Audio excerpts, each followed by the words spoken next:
Salut à tous, prévu de débrief concernant le match Manchester City-Liverpool qui s'est terminé sur le score de 2 partout. Et pour moi, c'est à l'heure actuelle le meilleur match du monde dans le sens où on a les deux meilleures équipes en Europe et même dans le monde. Ils sont dans une forme exceptionnelle et les rencontres entre ces deux équipes-là sont tout le temps assez spectaculaires. Il y a pas mal de buts et puis tactiquement, c'est un très très haut niveau, individuellement aussi, mais surtout collectivement, c'est impressionnant comment ces deux équipes-là atteignent des sommets tout simplement et c'est vraiment très agréable à regarder ce genre de match-là. Donc maintenant, on va commencer par les compos. Et côté City, il y a une bonne nouvelle, c'est que Walker est de retour. Ça, c'est quand même une très très bonne chose pour Guardiola parce qu'on sait très bien qu'il est ultra important. Et surtout face à une équipe de Liverpool qui a des idées comme Salah, Mané, avoir un tel défenseur aussi rapide et aussi bon défensivement, c'est bien évidemment primordial. Après, bien évidemment, il manque Ruben Dias. Mais en dehors de ça, il y a quand même Gabriel Jesus qui est une petite surprise. D'habitude, il joue pas trop, ça fait longtemps qu'il était plus titulaire. Mais là, il a joué.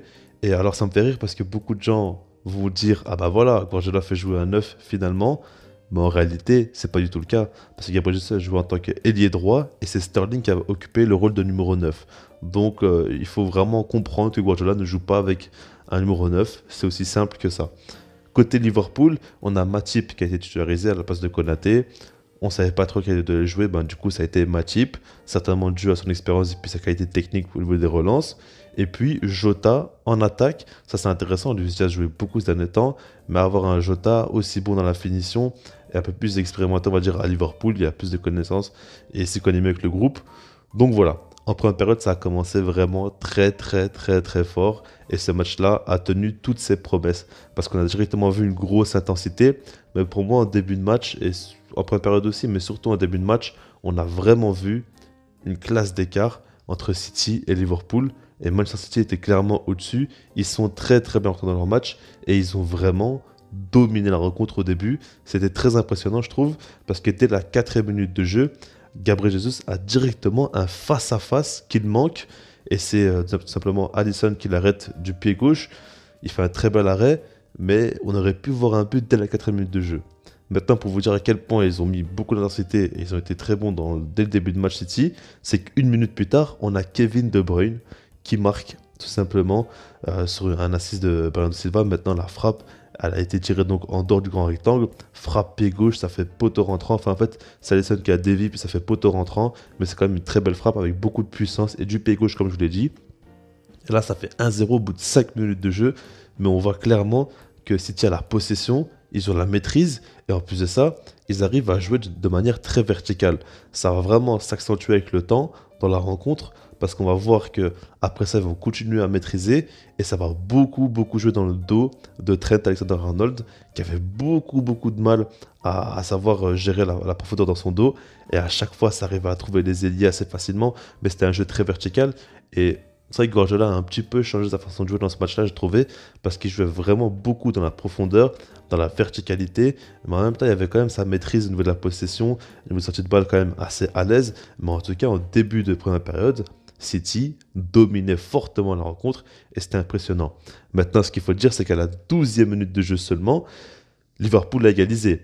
Et c'est une belle contre-attaque avec notamment donc Trent qui offre en retrait pour Jota.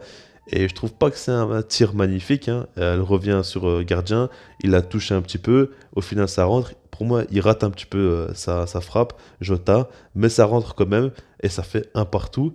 Et là, tu comprends directement la physionomie du match. Une équipe de City qui domine. Maintenant, c'est pas une possession stérile ou quoi. C'est une équipe qui domine, mais qui arrive à jouer aussi beaucoup dans la profondeur et de manière assez verticale.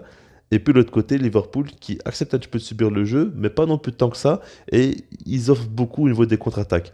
Donc on comprend que l'intensité va être complètement folle, que ça va partir dans tous les sens. En soi, le but de Liverpool n'a pas changé grand-chose à la rencontre. Ça a continué dans le même sens. C'est-à-dire que City a quand même gardé sa maîtrise et a continué à dominer. Et vraiment, ça a été assez impressionnant comment ils ont été bons. Et à chaque fois, ils arrivaient à être dangereux, mais très facilement. Et puis, je trouve qu'il y avait beaucoup de passes très très bien réfléchies. Et ça se voit que c'était travaillé. Parce que tout le temps, Liverpool ne voyait pas le danger venir en fait. Ils ne comprenaient pas. Par exemple, City ne jouait jamais au premier poteau. Tout le temps, il y avait pas de joueur qui venait au premier poteau coupé. Alors, ça ressemble pas trop à cette équipe-là, certes. Mais par exemple, il n'y avait jamais de présence. Tu as l'impression qu'il n'y avait aucun danger. Mais au final, à la fin, il y avait toujours un joueur qui était libre offensivement.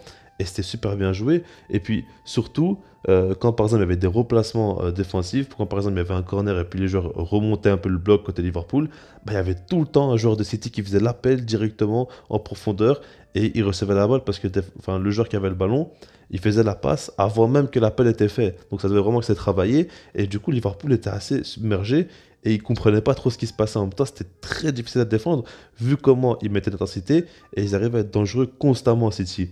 Maintenant, il y a un but qui tombe en fin de première période à la 37e minute de jeu. C'est Gabriel Jesus et c'est exactement comme ça que c'est arrivé. C'est Cancelo qui a la balle. À la base, c'était un corner. Puis au final, ça revient un petit peu. Le bloc remonte. Mais tu as Gabriel Jesus qui fait un appel en profondeur directement. Et c'est pas le seul. Il y avait deux trois joueurs qui suivaient aussi. Et puis Cancelo qui fait une passe magnifique enroulée pied droit. Ça arrive. C'est Gabriel Jesus qui est en 1 contre 1 face à Alisson. Et il marque. Et là, c'est vrai que Liverpool ne comprend pas trop ce qui se passe. Mais en tout cas, on voit que c'est très bien travaillé du côté de City. Et ils ont été assez efficaces sur ce coup-là. Maintenant, en général, ils ont raté quand même pas mal d'occasions. Et comme je l'ai dit, pour moi, ils auraient dû marquer bien plus. Maintenant, on termine cette première période avec le score de 2-1 pour City. Et on voit qu'il y a une petite classe d'écart quand même entre les deux équipes, alors que ça paraît un peu surprenant. Mais franchement, City fait une première période, c'est proche de l'excellence. Il manque juste de l'efficacité. Et puis défensivement, sur le but, pour moi, ils auraient pu l'éviter. Je pense qu'on a vu un petit peu qu'ils avaient un peu du stress, qu'ils ont mal géré la situation. Mais du coup, ils étaient quand même très très proches de l'excellence dans cette première période. En seconde période, Liverpool arrive en étant affamé. Vraiment, j'ai été choqué parce que dès la 46e minute de jeu, donc au bout d'une minute, Sadio Mané marque. Et c'est quand même une très très belle action parce que de base, c'est City qui avait le ballon. Liverpool récupère la balle et directement ça joue très très vite avec Salah qui accélère le jeu et puis qui va trouver entre les lignes Sadio Mané en profondeur et Mané en face à face. Il marque directement, pleine lucarne, il n'a aucun souci lui.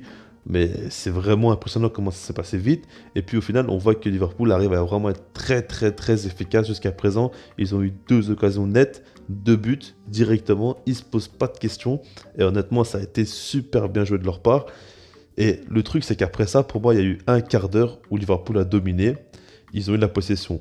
Pour vous dire, à la 55e minute de jeu, si on regarde la possession, que durant la seconde période, elle était largement en faveur de Liverpool. Ils étaient à plus de 75% de possession. Vraiment, ils arrivaient à garder le ballon et à jouer assez vertical aussi. Vraiment, c'était impressionnant parce que City faisait, ils ont réussi aussi à le faire, mais en gardant énormément la balle. C'était assez choquant parce que City n'arrivait pas à récupérer le ballon. Il faisait que de faire tourner Liverpool, mais c'était pas faire tourner la balle juste pour la faire tourner. Et c'était quand même assez dangereux aussi. Ils arrivaient à avoir quelques situations intéressantes. Et du coup, Liverpool est quand même très très bien revenu. Mais on va dire à partir un peu près de l'heure de jeu, City est revenu dans la rencontre et ils ont recommencé à dominer. Maintenant, il y a quand même des faits de jeu à prendre en compte. À la 63e minute de jeu, Sterling marque, mais c'est refusé pour position de hors-jeu.